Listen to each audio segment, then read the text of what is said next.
نحمده ونصلي على رسوله الكريم اما بعد فاعوذ بالله من الشيطان الرجيم بسم الله الرحمن الرحيم ربي اشرح لي صدري ويسر لي امري واحلل عقدة من لساني ويفقهوا قولي سورة العادیات۔ اس سورہ مبارکہ میں ایک بہت خوبصورت مفہوم بیان کیا گیا ہے کہ یہ انسان کا کمپیریزن کیا گیا ہے ایک جانور کے ساتھ، کہ ایک جانور جو کہ گھوڑا کس طرح اپنے مالک کا پابند ہے اور اس کے حکم کی بجا آوری لاتا ہے، کس طرح اس کی کیفیت ہوتی ہے لیکن وہ کسی چیز سے نہیں گھبراتا، اور ایک انسان ہے کہ وہ ہمیشہ غافل ہے، ہمیشہ روگردانی کرتا ہے، ہمیشہ اپنے اعمال جو ہیں ان کو پوری ذمہ داری سے ادا نہیں کرتا۔ شروع کرتے ہیں، فرمایا والعادیاتی صبحا، قسم ہے ان گھوڑوں کی، ذبحا، قسم ہے ان گھوڑوں کی جو پھنکارے مارتے ہوئے دوڑتے ہیں۔ یعنی یہ مختلف مقامات پر قسموں کا اظہار بنیادی طور پر اس کی اہمیت کو واضح کرنا ہے کہ وہ میچ لیس ہیں، وہ یونیک ہیں، they are awesome, they are fantastic, and اسی لیے ان کو اس انداز سے پیش کیا گیا ہے۔ اب گھوڑوں کی جو پھنکارے مارتے ہوئے دوڑتے ہیں کتنے خوبصورت لگتے ہیں نا، کیسے ان کی سکن اور ان کی ہوا کا جو ایک لنک ہے اور ان کی دوڑ ایک حسین منظر پیش کرتی ہے۔ در حقیقت صحابہ و تابعین کا ایک گروہ اسی طرح گیا کہ اس سے مراد گھوڑے ہیں، اور دوسرا گروہ یہ کہتا ہے کہ اس سے مراد اونٹ ہیں، لیکن چونکہ دوڑتے ہوئے وہ خاص قسم کی آواز جیسے گھوڑوں ہی کی شدت نفس سے نکلتی ہے، تب زیادہ تر مفسرین نے اس سے مراد گھوڑے ہی لیا ہے۔ ابن جریر کہتے ہیں دونوں اقوال میں سے یہ قول ہی قابل ترجیح ہے کہ دوڑنے والوں سے مراد گھوڑے ہیں۔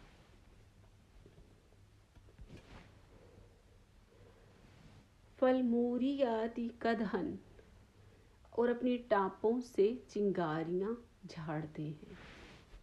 یہ ان کی پوری، اگر آپ اسے بہت گہرائی سے گھوڑے کو دوڑتے ہوئے اس کے قدموں کے نشان اور اس کے قدموں کی آواز اور وہ چنگاریاں جو اس کی تیزی کی وجہ سے اور پاؤں کے زمین کے ساتھ لگنے کی وجہ سے نکلتی ہیں، تو وہ ایک انتہائی دل فریب اور خوبصورت منظر پیش کرتی ہیں اور صبح سویرے چھاپا مارتے ہیں۔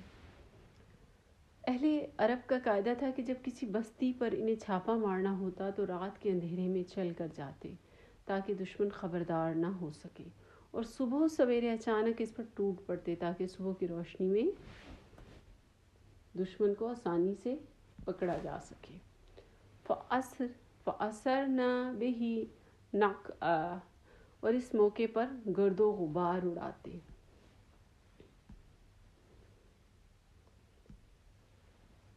اور اسی حالت میں کسی مجمع کے اندر جا گھستے۔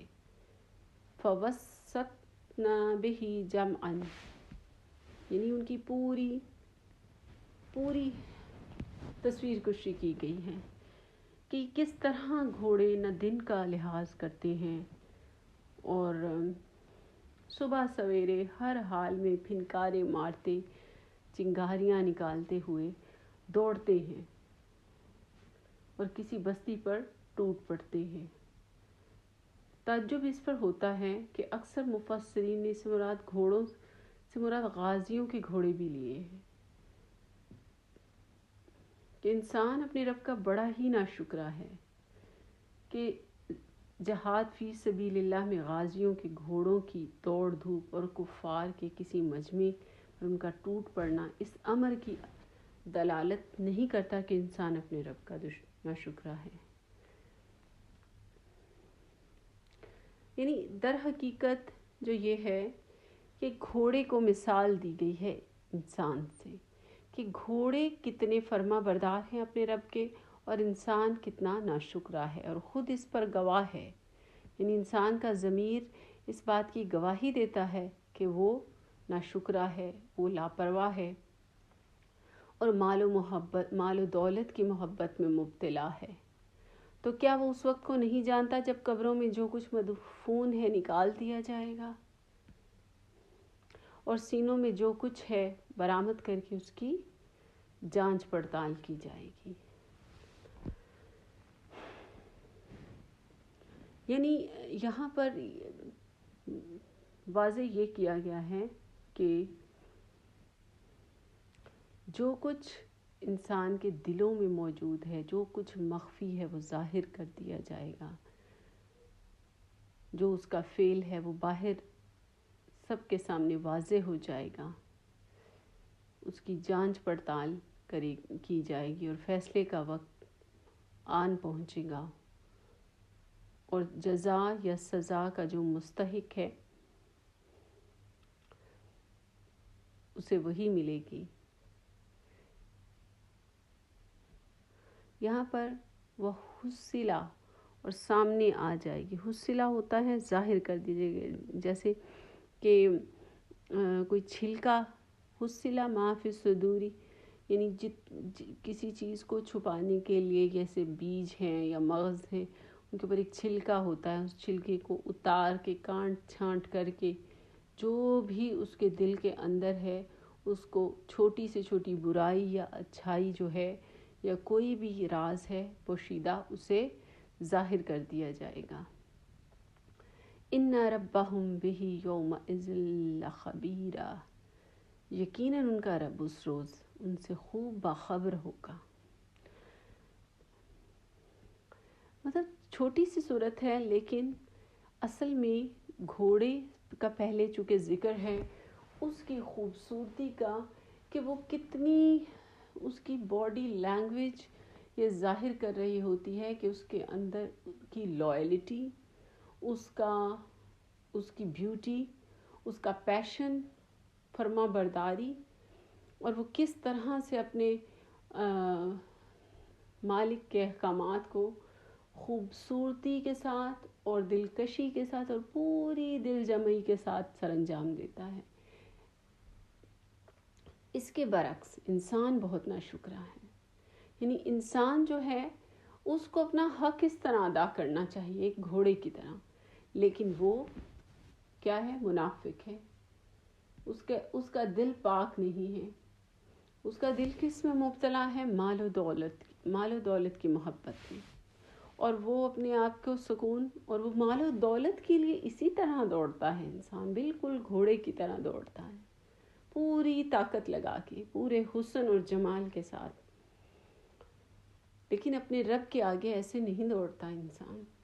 ہم اپنے آپ سے جھوٹ نہیں بول سکتے, ہم نہیں دوڑتے اپنے رب کے حکم کے آگے ایسے. انسان کی دوڑ مال و دولت کے لیے ہے. اور پھر فرمایا گیا ہے آخرت کے منظر کو کہ یہ سب جو ہے جب قیامت کا وقت رونما ہوگا تو قبروں سے سب کچھ ظاہر کر دیا جائے گا, اور خاص انسان کے دل میں جو چھپا ہے, اس کے سینوں میں جو اس کی نیت ہے, وہ ساری بیج کے چھلکے کی طرح چھیل کر اس کے دل کے اندر مخفی جو اس کی انٹینشنز ہیں وہ باہر نکال دی جائیں گی. اور آخر میں فرمایا گیا کہ یقیناً ان کا رب اس روز ان سے خوب باخبر ہوگا. اسی کے ساتھ سورہ مبارکہ کا اختتام ہوتا ہے. اللہ تعالیٰ ہمیں اس کلام کے سمجھنے اور اس پر عمل پیرا ہونے کی توفیق عطا فرمائے. آمین یا رب العالمین. سبحانک اللہم و بحمدک نشہد ان لا الہ الا انت استغفرک و اتوب الیک. السلام علیکم ورحمۃ اللہ وبرکاتہ.